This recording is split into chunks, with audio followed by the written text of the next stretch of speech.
మందిరానికి వెళుతున్నాం వస్తున్నాం అనుకుంటున్నారు, కానీ వాళ్ళు ఏం చేస్తున్నారు అని అంటే వాళ్ళు ఖచ్చితంగా అబద్ధాన్నే నమ్ముకొని జీవిస్తూ ఉన్నారు.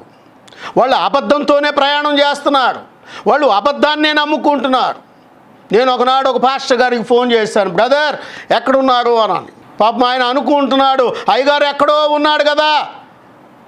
సార్ నేను దారిలో ఉన్నాను అయ్యింది అయ్యగారు, వచ్చేస్తున్నా అంటున్నాడు. నేను ఒక 2 నిమిషాల్లో వాళ్ళ ఇంటికి వెళ్ళి తలుపు కొట్టాను. ఆయనే వచ్చి తలుపు తీశాడు, బ్రదర్ అని అంటున్నాడు. చూడండి, ఇక్కడ అబద్ధము సేవకుణ్ణి సహితము కూడా ఏం చేస్తుందో ఒక్కసారి మనం చూడాలి.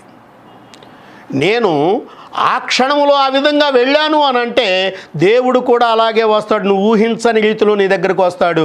అప్పుడు అబద్ధం చెప్పి నువ్వు దేవుని దగ్గర మార్కులు కొట్టేయగలవా? అబద్ధాన్ని నువ్వు జయించకపోతే నువ్వు ఏం చేయగలుగుతావు? ఇప్పుడు ఒక్కసారి ఆలోచన వచ్చేయి.